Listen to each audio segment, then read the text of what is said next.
तर मी महाराष्ट्र राज्य द्राक्ष बागायतदार संघाचा संचालक आहे. आमचा सेंद्रिय कर्ब आज कमीत कमी 2च्या पुढे आहे. द्राक्ष शेतीमध्ये आम्ही यशापर्यंत पोहोचायला ही सेंद्रिय कर्ब ह्याला होता. नोकरी कशासाठी? पैसेच कमवता, बाकी काय पैशासाठीच करता. पण तेवढी पैसे त्याच्या दुप्पट जर शेतीमध्ये भेटत असले तर का शेती करू नये?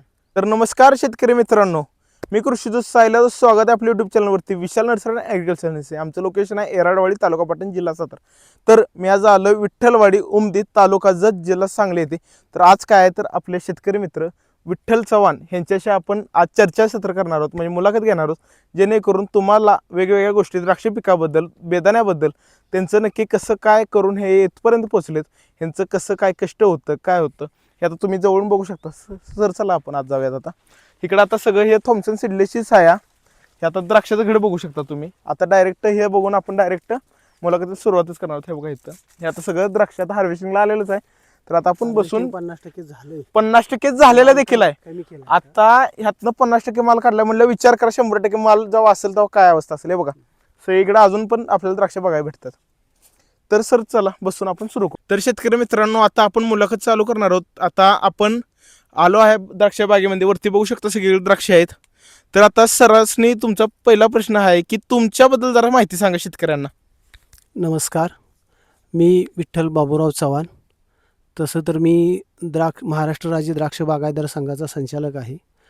मी जवळजवळ आज 30 वर्ष द्राक्ष शेती करतो.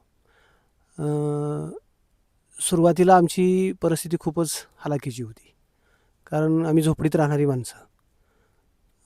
तसं तर 2000 म्हणजे 98च्या दरम्यान आम्ही द्राक्ष शेतीकडे सुरुवात केली. आणि त्यावेळेस पाण्याचं मी ज्या वर्षी बाग लावली त्याच वर्षी मी टँकरनं बागेला पाणी घातले सुरुवात. आणि गेल्या 2 वर्षापर्यंत, म्हणजे हे 2च वर्ष झालं आम्हाला तलावाची पाईपलाईन केल्यामुळे पाणी झाले. नाहीतर वर्षाला मी माझ्या हिशोबानं 22 वर्षामध्ये कमीत कमी एक 4 कोटी रुपये मी नुसतं पाण्यासाठी खर्च केले असतील. एवढा आम्ही पाण्यासाठी संघर्ष केला आहे. एका वर्षात आम्ही 1 कोटी रुपये पाण्याला खर्च केला आहे. म्हणजे मधले 15, 16, 17, 18 4 वर्ष सतत 35 किलोमीटरवर टँकरनं पाणी आणून आम्ही बागा जगवलेत. एका वर्षाला 20-20 लाख रुपये घातलेत. म्हणजे एवढं पाण्यासाठी आम्ही संघर्ष केला. आणि ही जी बाग दिसती आपण जिथं बसलो आहे, ह्या बागेचं वय सांगतो. हा माझा पुतण्या आहे आदित्य चव्हाण. आणि कदाचित तुम्ही तिघंही क्लासमेट आहे, बरोबर? तुमचं वय आहे, तुमची जन्मतारीख आहे 4. ही 2003ची बाग आहे. म्हणजे तुमच्या वयाच्या पेक्षा पण जुनी बाग आहे ही. आणि आज ही 12-4 अंतराची बाग आहे आमची. लोक आत्ता 11-12 फुटाला आलेत. आम्ही 22 वर्षापूर्वी 12 फुटाला बाग केलेली आहे. म्हणजे 22-23 वर्षापूर्वी. ही जी बेड जर दाखवतो काय, म्हणजे आम्ही 22 वर्षात एकदाही बेड फोडलेला नाही. ही 5 ते 6 फूट रुंदीचा बेड आहे. सेंद्रिय कर्ब ह्याला म्हणायचं. ही ट्रॅक्टर जे चालतंय ही तर मशागत असती, आणि बाकी पूर्ण बेडवरती पाचट असतं वर्षाला. हां, शेणखत 3 वर्षातून एकदा असतं, पण पाचट मात्र वर्षाला असतं. ही खरी आमची किमी आहे. द्राक्ष शेतीमध्ये आम्ही यशापर्यंत पोचायला ही सेंद्रिय कर्ब ह्याला कारणीभूत आहे. आणि सेंद्रिय कर्ब जास्त असल्यामुळं आता तुम्ही ॲग्रिकल्चरमध्ये तुम्ही शिकताय, काय NPK हे 3 गोष्टी महत्त्वाच्या आहेत. दुय्यम आहे ते कॅल्शियम, मॅग्नेशियम, बोरॉन, हे बाकी झिंक, फेरस. पण खरं गरज आहे सेंद्रिय कर्ब जिथं आहे त्या ठिकाणी खूप काही द्यावं लागत नाही. नॅचरली जमिनीमध्ये सगळे अन्नद्रव्य आहेत. घेण्यासाठी मुळं पाहिजेत. मुळं डेव्हलप होण्यासाठी, म्हणजे फायटरूट डेव्हलप होण्यासाठी त्याला सेंद्रिय कर्ब पाहिजे. आमचा सेंद्रिय कर्ब आज कमीत कमी 2च्या पुढे आहे. मग एवढा जर सेंद्रिय कर्ब असेल तर काय द्यावं लागतंय? काहीच लागत नाही. माझ्या हिशोबानं आम्ही वर्षाला 10,000 ते 12,000 रुपयेच खत घालतो. म्हणजे ते वॉटर सोल्युबल. बेसल डोस हा विषय 20 वर्ष झालं नाही. फक्त हे जे आम्ही वर्षातून 3 वेळा ऑक्टोबर सीझनला 3 वेळा पानदेट चेक करतो, त्यात जे कमी आहे फक्त ह्या वर्षी कॅल्शियम, मॅग्नेशियम आणि फॉस्फरस 3च गोष्टी कमी होत्या. आणि सल्फर 4 गोष्टीच कमी होत्या फक्त.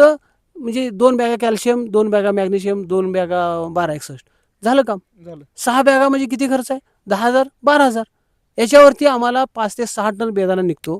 आजचं तर ह्याचं हायेस्ट रेकॉर्ड आहे ह्या वर्षाचं, ह्या पिकाचं. म्हणजे 22 वर्षात एकरी 6 टन बेदाणा कधीच निघाला नाही, तेवढा माल सध्या हे निघतोय.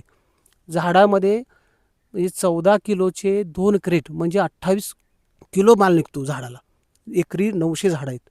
900 गुणले 28 जर केलं, 28 बाजूला ठेवू, 25 गुणले 900 225 22.5 टन कच्चा माल निघतो. 22.5 टन माल आमचा ही 4.5 किलोलाच 1 किलो बेदाणा बसतो. म्हणजे 6 टन बेदाणा आजचे बाजारभाव 300 ते 400 रुपये दर आहेत.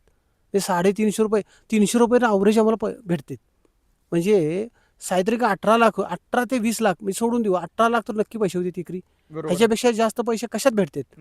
म्हणजे ही 22 वर्षाचा प्लॉट आहे आणि हा प्लॉट जवळजवळ मी अजून पण 20 वर्ष टिकवू शकतो. कारण झाडाचं हेल्थच तेवढी आहे आणि सेंद्रिय कर्ब जास्त आहे. फक्त आता नुकसान व्हायला लागलं की आमच्या जुन्या तारा आहेत 22 वर्षाच्या, ते तुटतात. त्या तारा एकदा आम्ही बदलल्या तर अजून 20 वर्ष बाग जगती.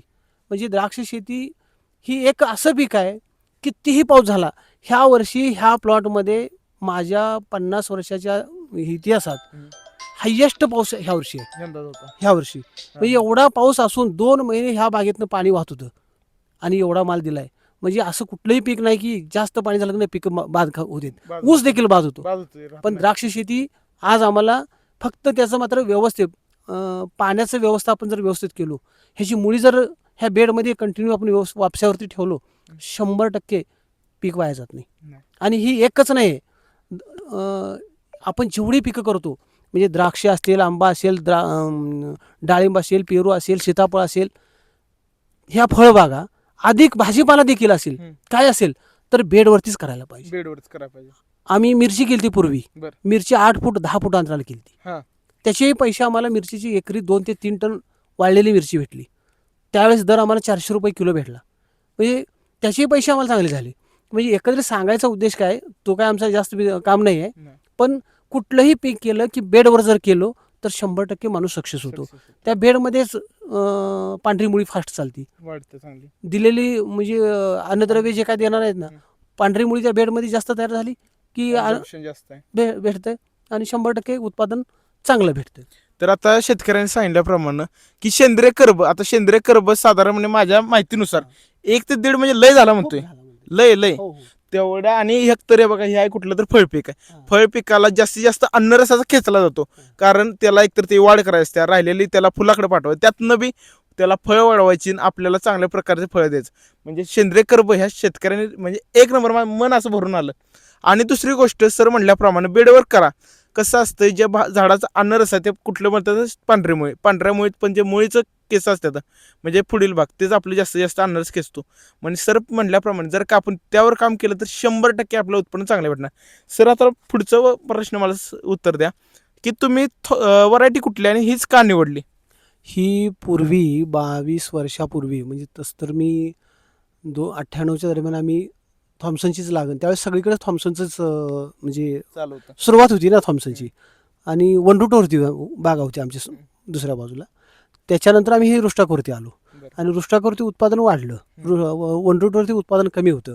आणि ह्या व्हरायटीमध्ये आजही एवढी पैसे होते, लोक नवीन व्हरायटी हुडकतात.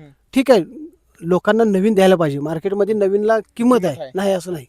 पण आमच्या ह्या जुन्या व्हरायटीमध्ये पण आमचे जर पैसे 15-18 लाख रुपये जर होत असतील तर अजून दुसरी व्हरायटी हुडकायची तर काय काम आहे. पण ठीक आहे, ज्यांना ह्या व्हरायटीमध्ये पैसे झाले त्यांनी दुसरी व्हरायटी हुडकावं, नाही असं नाही, आणि वेगवेगळं मार्केटला द्यावं.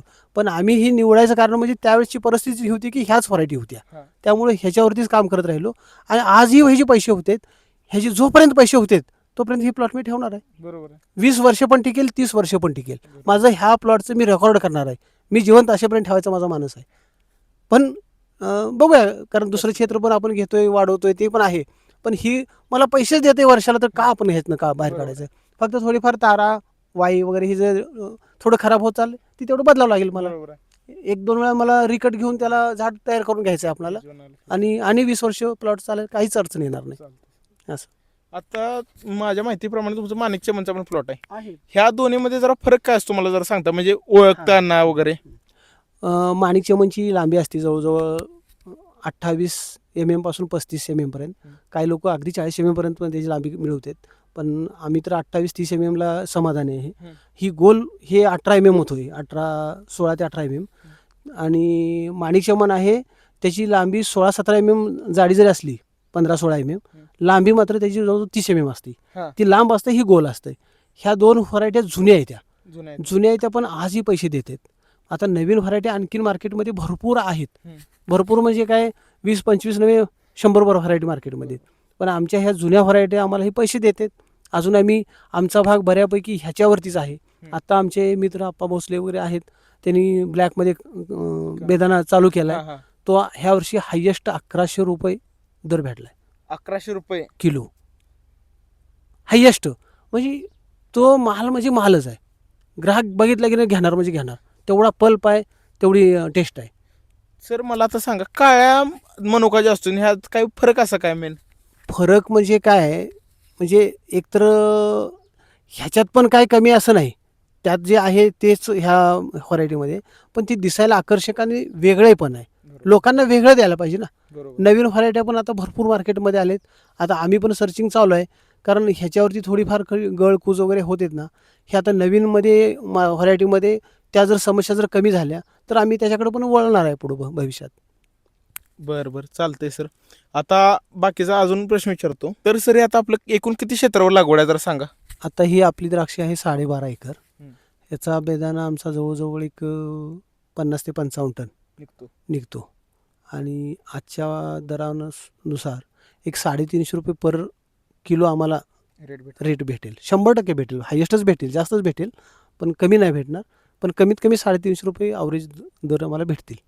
त्यामुळे पैसे होतील आम्हाला नक्की चांगले. तर आता मला एक सांगा सर, कारण की कोल्ड स्टोरेजला आपल्याला ठेवायला लागतं, तर त्याबद्दल जरा माहिती देशील का? हां, कारण आम्ही इथं जे बनवतो ना, आणि ती कोल्ड स्टोरेजलाच माल राहू शकतो.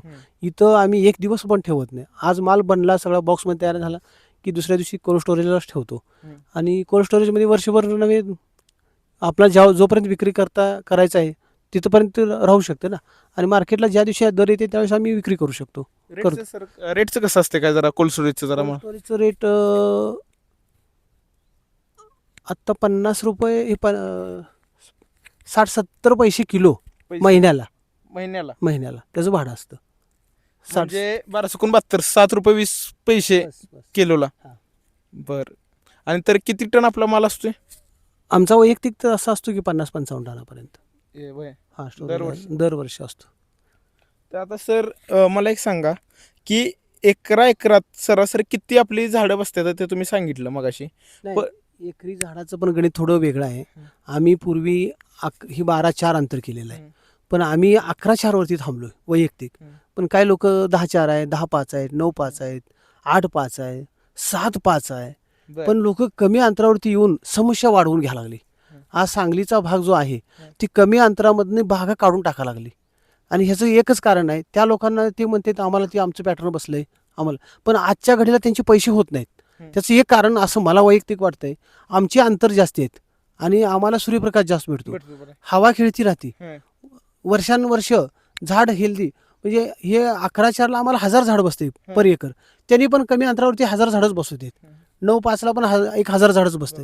पण कमी अंतरामुळं त्यांचे बेड्स छोटे होते, सेंद्रिय कर्ब कमी येते आणि पांढरी मुळी कमी.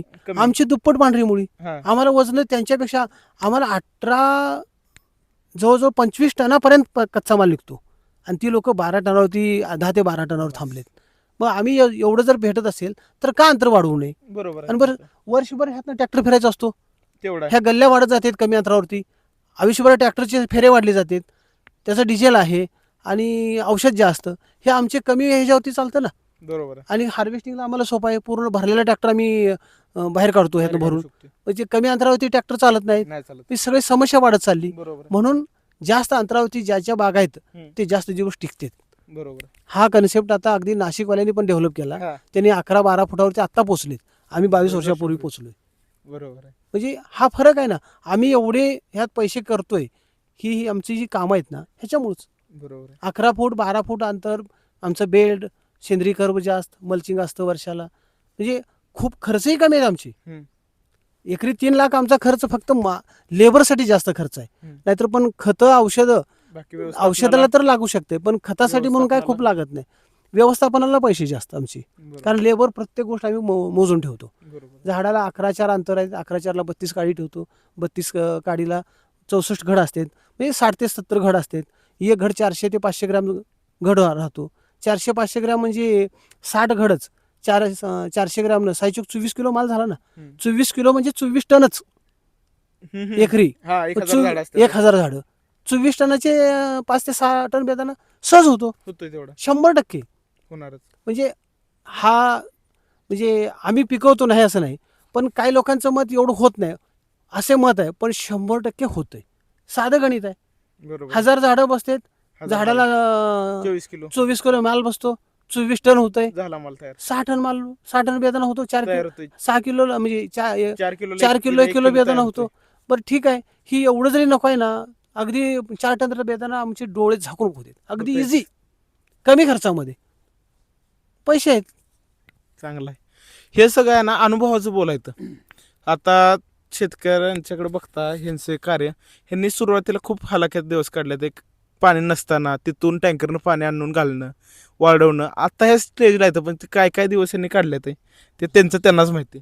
खूप संघर्ष भोगलाय आम्ही, म्हणजे कारण त्याचे पैसे व्हायचे नाहीत ना त्या काळामध्ये. कारण पाण्यासाठीच आमची एकरी 3-3, 4-4 लाख रुपये द्यायचे खर्च, आणि खर्च ही 2-3 लाख रुपये. पैसे त्यावेळेस जेमतेम व्हायचे, दर कमी होते, पण आम्ही यायचे पैसे त्यालाच घालत राहिलो, कारण दुसरा सोर्स नव्हता.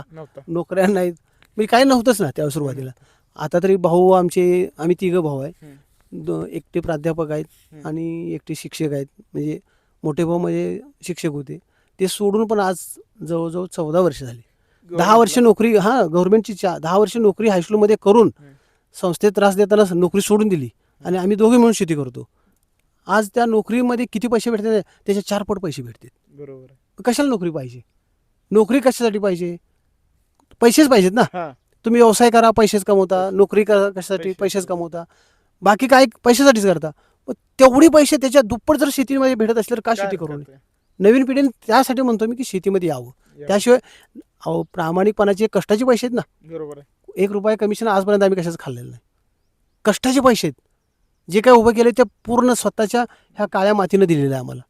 मग कुणाच्याकडं आम्ही शासनाच्या सबसिडीच्या मागं पण लागत नाही, कारण ही एवढं भरभरून आम्हाला ही जमीन देते. कशासाठी होती? फुकटचे पैसे पाहिजेत. मी शासनाचे पैसे देखील कधी फॉर्म भरत नाही, काय नाही, म्हणजे त्याच्या मागच लागत नाही. बरोबर. का बरं ते फुकटचे पैसे घ्यायचे? शासनाला तर का लुटायचं? बरोबर. म्हणजे त्याच्यापासून आम्ही एक वेळ फक्त कृषी विभागाकडून ह्याच्यासाठी मी सबसिडी घेतली, शेततलावासाठी, कारण ती आम्हाला काळाची गरज होती, कारण पाणीच नव्हतं ना. शेततलाव आम्ही 2006ला गव्हर्नमेंटनं एका शेतकऱ्याला 10 लाख रुपये अनुदान जाहीर केलं होतं, शेततलाव, सामूहिक शेततलाव. आणि ती पुढं एका शेतकऱ्याला 10 लाख देणं बरोबर होत नाही, म्हणून आम्ही प्रस्ताव देताना दिला 10 लाखाचा. पण काटछाट करून गव्हर्नमेंटनं काय केलं, ती एका शेतकऱ्याला 10 लाख द्यायच्याऐवजी एका शेतकऱ्याला 4.5 लाख रुपये देऊ, असं आम्हाला त्यावेळेस 4.5 लाख रुपये शेततलावाला भेटले. म्हणजे त्यावेळेस मात्र मी कृषी विभागाचा खरंच म्हणजे ऋणी आहे, कारण त्यावेळेस आम्हाला परिस्थितीच नव्हती की पाणीच नव्हतं. मग आम्ही पाऊस पडला की विहिरीचं, बोरचं पाणी आम्ही स्टॉक करून ठेवावं लागलो. त्याच्यानंतर एक 5 वर्ष आम्हाला बरे गेले, 5 वर्ष. त्याच्यानंतर पाऊसच एवढा कमी झाला की शेततलाव भरायलाच पाणी नाही, आणि समस्या वाढत चालली. मग परत टँकरनं दुसरीकडून विकत आणणं, ह्या गोष्टी करत करत 10 वर्ष काढले, आणि आता परत मात्र ह्या 4 वर्षात मात्र स्टेबल झाले, आता पाणी झाले. त्यामुळं आता इथून पुढची शेती डेव्हलप आम्हाला नक्कीच जास्त करता येते. पुढची पिढी, आता एक मुलगा आलाय, बाकीचे दोघं शिकतात. म्हणजे बी प्लॅन माझा आहे, ते काय करते त्यांना प्राधान्य दिले. तुम्हाला जेवढं काय करायचं शिका, करा. ज्या दिवशी नसेल त्या दिवशी त्यांना ही प्लॅटफॉर्म मी तयार करून ठेवलेला आहे, आणि सुखाचे दिवस आपण नक्कीच भेटतील. चांगला आहे काका. आता इथं बघायला गेलं तुम्हासनी उमदी हे बेदाणा प्रोडक्शनला 1 नंबर आहे. नाव पण असं तयार केलंय की तुम्ही कुठेही जर बघायला गेलं, तुम्ही आता महाराष्ट्रात तर असा कुठल्याही भागातला असला, तुम्ही मेन द्राक्ष बघायला गेलं म्हणतात सांगली जिल्हा, त्यात बी तासगाव, पण जर का बेदाणा बघायला गेला तर उमदीच तिथं टॉप आहे. तुम्ही कुठेही माहिती काढा, तेच उमदीच येणार. आज दिल्लीचे जे व्यापारी आहेत ना, उमदीचा माल म्हटलं आवर्जून 2 पैसे वाढीव देतात, आणि आमची मालं खास करून ती स्पेशल घेतात. आम्ही विक्री करणार आहे म्हटल्यानंतर ती अगोदरच आमच्या नावावर मांडून ठेवा म्हणून सांगते व्यापाऱ्यांना. मी इथंपर्यंत, म्हणजे आमची खासियत काय, म्हणजे एकही बॉक्स आमचा आजपर्यंत रिटर्न आलेला नाही. बॉक्स फोडला ना, त्याच्या खालच्या तळापर्यंत जर बघितलं तर मग एकसारखा मणी दिसणार. एकसारखा. हा 100% त्यात म्हणजे व्हेरिएशनच नसणार. इथंपर्यंत आम्ही काम करतो. बरोबर. त्यामुळं तिथं म्हणजे उत्तर भारतातले जे व्यापारी आहेत त्यांना माहीत आहे ही आमची ठराविक शेतकऱ्यांची ट्रेडमार्क आहेत. हा. ती बॉक्स आले की ती मांडून टाका म्हणतात. हा, हा. इथंपर्यंत त्यांचा विश्वास आहे. कसं आहे, कुठलाही धंदा असो किंवा काही असो, विश्वासाशिवाय पर्याय नाही. विश्वासाचं असं एक नातं तयार होतं ना की त्यानंतर ते आपलं सगळं संपून जातं. आता ह्या बागेत बघायला गेलं तर सगळे आपल्याला बेसिक तरी सरांनी माहिती दिली. ही झाड सांगतंय, प्रत्येक झाडासंग आपण बोललं पाहिजे. तुमचं अजून काय म्हणणं आहे शेतकऱ्यांपर्यंत नवीन तुमच्या माहितीनुसार काही गोष्टी पोहोचणे गरजेचे आहे? शेतीमध्ये येताना सुरुवातीला वाहून घ्यायला पाहिजे. म्हणजे ही काय शेती असे सहजासहजी येत नाही. त्याला कामच करावं लागेल. आणि ही झाड सांगतंय, प्रत्येक झाडासंग आपण बोललं पाहिजे. पान जास्त झालं म्हणजे होतं काय माहिती, सूर्यप्रकाश पहिली गोष्ट भेटत नाही, प्रकाश संश्लेषण होत नाही, त्याचा इफेक्ट कशा होतो आपल्याला फळधारणेवर अनरसावर होतो. म्हणून आहे ना, जी खालची असतील मी सरांचं म्हणणं आहे सावलीतली ती पानं काढलेली कधीही चांगलं. जून जुलैचे पाऊस चालू झाले की करपा येतो. 100% ऑगस्टमध्ये ह्युमिडिटी वाढली की डावणी येते. डाऊन येते, थंडी चालू झाली की भुरी येते. भुरी येते. उन्हाळा जास्त टेम्परेचर वाढलं की थ्रिप्स पिडतो. थ्रिप्स